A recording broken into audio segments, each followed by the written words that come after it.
Hello.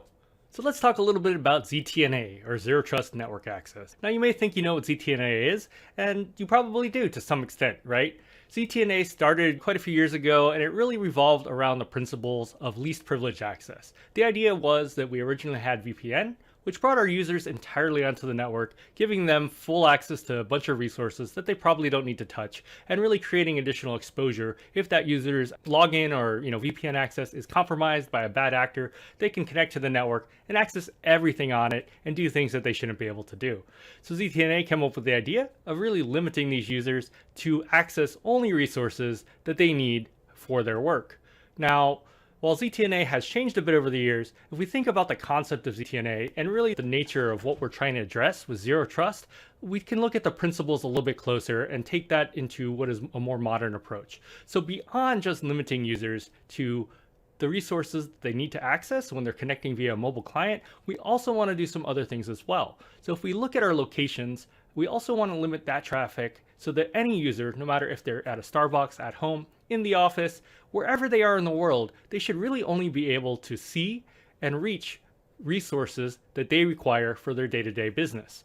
Now, beyond that is the concept of inspection. If we're really zero trust, as far as not trusting anything, we're not trusting users, we're not trusting devices, we're not trusting networks, we're not trusting traffic at all, we should be performing active inspection of all traffic all the time.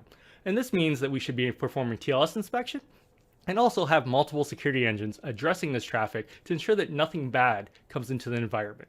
Now, on the other side, we should also be looking at things like DLP and user access and upload policies as well to ensure that files that are meant to stay within the organization that are sensitive information or proprietary or something like that aren't exfiltrated in a way that doesn't belong, as well as controlling full data sovereignty around users. They might be able to access and download files and upload files from the corporate sanctioned file sharing service, but maybe they shouldn't be able to upload other places. We want to control our data and make sure that the right files and the right information is where we expect it and nowhere else.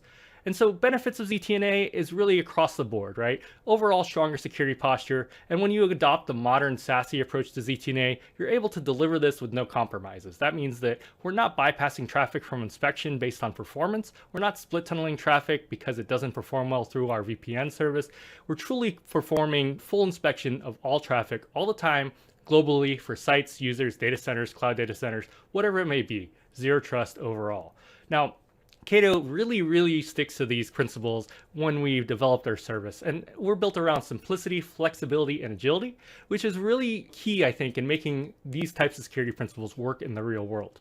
Now, what that means to you is that if you're utilizing Cato's SASE or SSE services, you don't have to make compromises. We have more than 75 plus points of presence globally that allow you to bring security as close to the user as possible.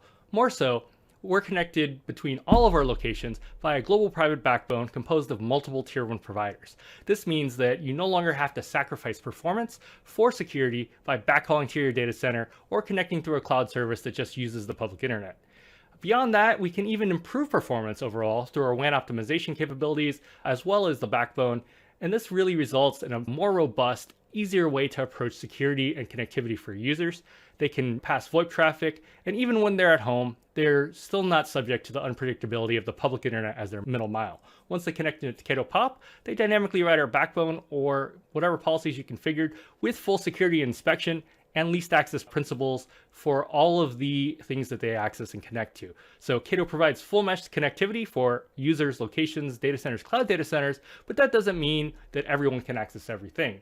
Really, it's defined by your policy, and our WAN firewall is built into the service, giving you the flexibility to provide that zero trust access with full inspection and seamless TLS inspection capabilities across all of your users and locations with high performance and no compromises. So thank you for watching this video. I hope it was useful to you, and we'll see you next time.